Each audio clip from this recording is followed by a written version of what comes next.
Um processo de aeração, que consiste na introdução de ar num líquido, acontece do seguinte modo, né? Uma bomba B retira o líquido do tanque T1 e o faz passar pelo aerador A1, que aumenta o volume do líquido em 15%.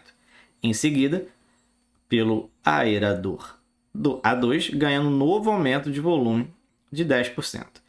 Ao final, ele fica armazenado num tanque T2, de acordo com a figura, certo? Então aqui está o líquido no T1, a bomba puxa, manda para o A1, passa pelo A2 e chega no T2.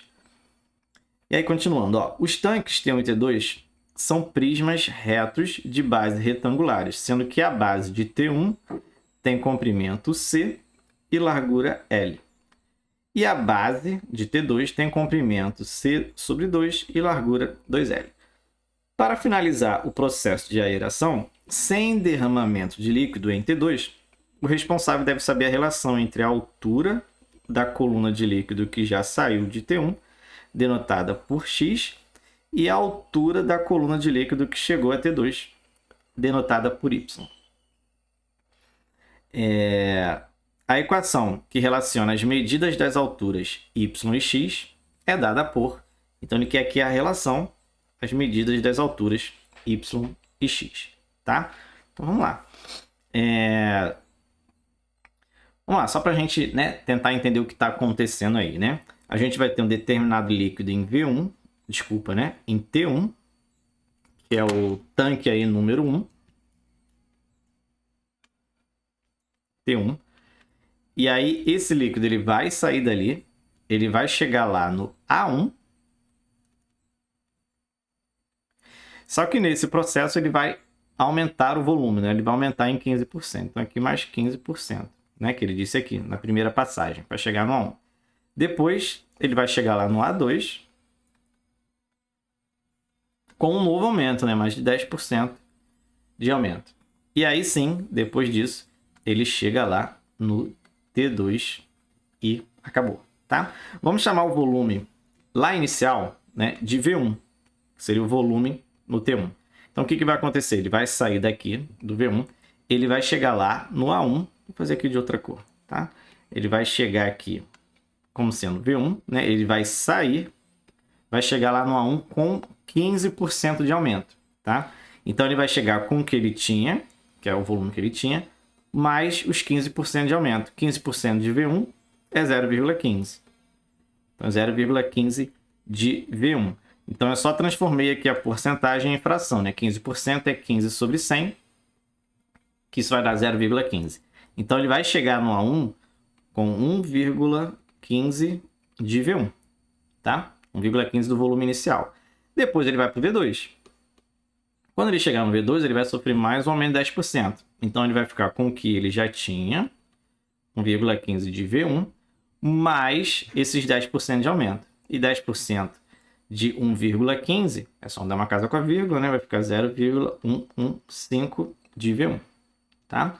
Somando, isso aqui vai dar 1,265 V1. Isso é o que vai chegar lá no T2, certo? Então, o volume que chega lá no T2, que eu vou chamar de V2, é igual a 1,265 V1, tá? Só toma cuidado que aqui é a relação que a gente tem entre os volumes, tá? Aqui na pergunta, ele quer a relação entre as medidas das alturas, tá? E não os volumes. Então, agora a gente vai procurar aí transformar essa relação que está em volume para as alturas. Então, eu tenho que calcular o volume que a gente tem em cada um dos tanques, tá? Então, vou pegar aqui os blocos, né, que eu já tinha desenhado aqui separadamente. E vamos estudar aí os volumes nesses tanques, tá? Então, ele diz aqui, que o T1, a base, né? A base de T1 tem comprimento C, então vou botar aqui C, tanto faz, né? E largura L, e L aqui, tá? O T2, né, a base do T2, ele tem comprimento C sobre 2, então C sobre 2, e largura 2L, tá?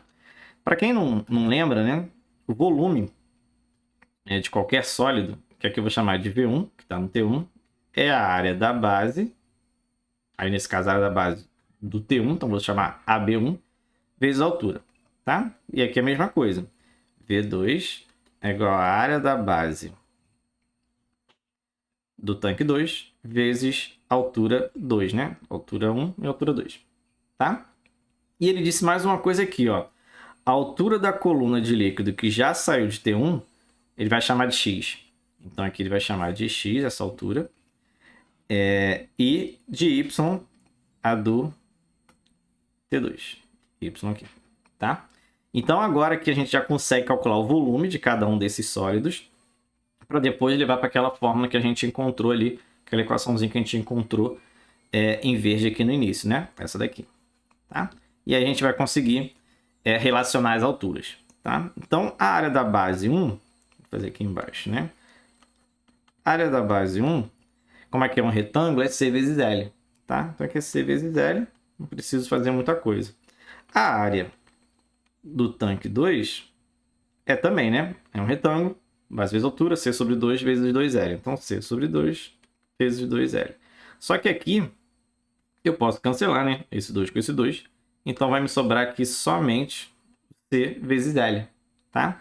E nota que o AB1 também deu C vezes L. Então, eles são iguais, tá? Então, eu não preciso chamar de AB1 nem de AB2, né? Já que são iguais. Posso chamar aqui somente de área da base, que a área da base são iguais, né? As bases não são iguais, as áreas são iguais. Vou chamar só de AB. Então aqui eu posso tirar esse 1, posso tirar esse 2. E o H1 também, né? A gente viu aqui que é X e a altura aqui é Y. Então esses dois valores aqui a gente vai substituir lá naquela fórmula em verde, ó. Tá vendo? Ó? Aqui. Então como é que vai ficar? No lugar do V2, eu vou colocar o AB vezes Y. Que é o que a gente encontrou aqui. Igual a 1,265 vezes V1. Quem é V1? AB vezes X. AB vezes X. Tá? AB vezes X. E aqui a gente consegue encontrar a relação. Vou isolar o Y. 1,265 vezes AB vezes X. E esse AB que estava aqui, passo dividindo. Que é a área da base. E aí eu posso cancelar, né? Área da base com área da base. E olha só que interessante, né? O Y deu 1,265 de X, que foi exatamente o que a gente tinha encontrado aqui, ó, com a relação dos volumes, né? 1,265 vezes V1. Isso vai acontecer porque as áreas da base são iguais, tá? Então, aí, nesse caso, o volume vai ficar com a mesma relação que as alturas. Se as áreas da base fossem diferentes, aí não seria igual, tá? Então, só toma cuidado, porque você olhando aqui, já poderia marcar lá na opção sem ter certeza que as áreas são iguais e sem saber a resposta correta. Então, aqui, ó, é letra A, tá? Y igual 1,265 de X. Letra A de aritmética.